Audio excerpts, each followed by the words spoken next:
Congress సర్కార్పై fire అయ్యారు మాజీ మంత్రి హరీష్ రావు. రేవంత్ పాలనలో అన్ని స్కాములే తప్ప స్కీములు లేవంటూ విమర్శించారు. బడ్జెట్లో చదవడంతోనే సరిపెట్టుకున్నారు కానీ కేటాయించిన డబ్బులు విడుదల చేసేందుకు సీఎం రేవంత్ రెడ్డికి మనసు లేదన్నారు. కేవలం బల్లలు కొట్టడానికే బడ్జెట్ను ప్రవేశపెట్టారని విమర్శించారు హరీష్ రావు. బడ్జెట్ల బట్టిగారు చదువుడు, వీళ్ళు బల్లలు కొట్టుడు, పైసలు మాత్రం వత్తలు వచ్చిన కూలీలకు ఎక్కడన్నా కూలీలకు ఇందిరమ్మ ఆత్మీయ భరోసా పేరిట ఏడాదికి 12,000 రూపాయలు ఇస్తామన్నారు. ఏ కూలీకి కూడా 1 రూపాయి వచ్చిన పరిస్థితి లేదు. అంటే బడ్జెట్ల చదువుడు బల్లలు కొట్టుకున్నట్లే ఉండదు తప్ప పేదవాడి కూలీ కడుపు నిండింది లేదు, 12,000 రూపాయలు పడ్డది లేదు. కానీ యనుమల వారి కుటుంబం వాళ్ళ ఖజానా నిండుతున్నది, వాళ్ళ కడుపులు నిండుతున్నాయి, కానీ కూలీల కడుపు మాత్రం నిండలేదు. ఇందిరమ్మ ఆత్మీయ భరోసా 3 ఏళ్లైనా కూడా ఇప్పటికీ అమలుకు నోచుకోని పరిస్థితి. ఆ బడ్జెట్ కో విలువ ఉండాలనా వద్దా? అసెంబ్లీలో చెప్తే బడ్జెట్ పాస్ అయితే ఆ కూలీలకు డబ్బులు ఇవ్వడానికి నీకు లేవా? మాట్లాడితే పైసలు లేవంటాడు, నన్ను కోసుక తింటారా అంటాడు, ఖజానా ఖాళీ ఉందంటాడు. ఖజానా ఖాళీ లేదు, రేవంత్ రెడ్డికి మనసు లేదు. ఇవాళ ఫ్యూచర్ సిటీలో 100 కోట్ల రూపాయలతో రేవంత్ రెడ్డి క్యాంప్ ఆఫీస్ కట్టుకున్నాడు. ఎంసీహెచ్ఆర్డీలో 100 కోట్ల రూపాయలతో క్యాంప్ ఆఫీస్ కట్టిండు.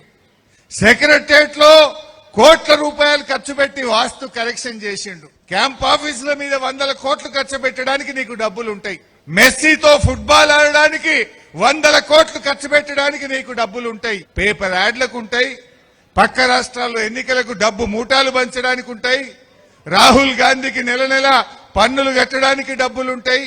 మా పేద కూలీలకు సంవత్సరానికి 12,000 ఇవ్వడానికి డబ్బులుండయా?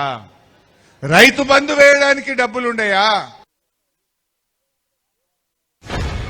రేవంత్ రెడ్డి పాలనలో స్కీములు లేవు, అన్ని స్కామ్లే.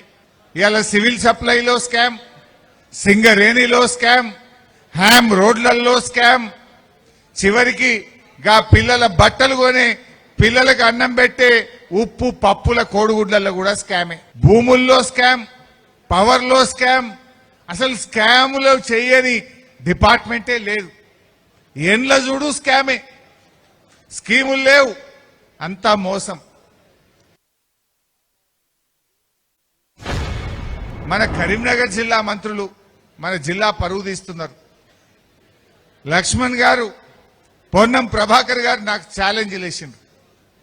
అరే నువ్వు 2,000 కోట్ల స్కామ్ అంటున్నావు, మేం కొన్నదే 680 కోట్లది అన్నారు. వాళ్ళకి నిజంగా వాళ్ళని చూస్తే నాకు జాలేస్తుంది. మీ డిపార్ట్మెంట్ లో మీరు మంత్రులుగా ఉండి అసలు మీ డిపార్ట్మెంట్ లో ఏం జరుగుతుందో మీకు తెలియని పరిస్థితుల్లో మీరున్నారు. 2,000 కోట్ల రూపాయలతో టెండర్లు పిలిచిన విషయం ఈ మంత్రులకు తెలియకపోతే వీళ్ళు ఏం పాలన చేస్తుండ్రో నాకు అర్థమైతలేదు. ఎంత కొంటున్నారో, ఎంత టెండర్లు పిలిచిండ్రో కూడా తెలియని అయోమయ స్థితిలో ఈ పొన్నం ప్రభాకర్ గారు, ఈ లక్ష్మణ్ గారు ఉంటే నేను వారి విజ్ఞతకే వదిలేస్తున్నా. నాకు ఛాలెంజ్ చేసిండు రాజీనామాకు రెడీ అని. నేను రెడీ, నేను అనగలుగుతా. కానీ స్కామ్ చేసిన వాళ్ళు మీరు కాదు. ఆ డిపార్ట్మెంట్ లో ఏమైతుందో మీకు తెలియదు. ముఖ్యమంత్రి మొత్తం టెండర్లు పిలిచి మింగుతా ఉన్నాడు. ఆ అనుముల వారి అన్నదమ్ములే మింగుతున్నారు కనుక మీకేమైతుందో మీకు తెలియదు.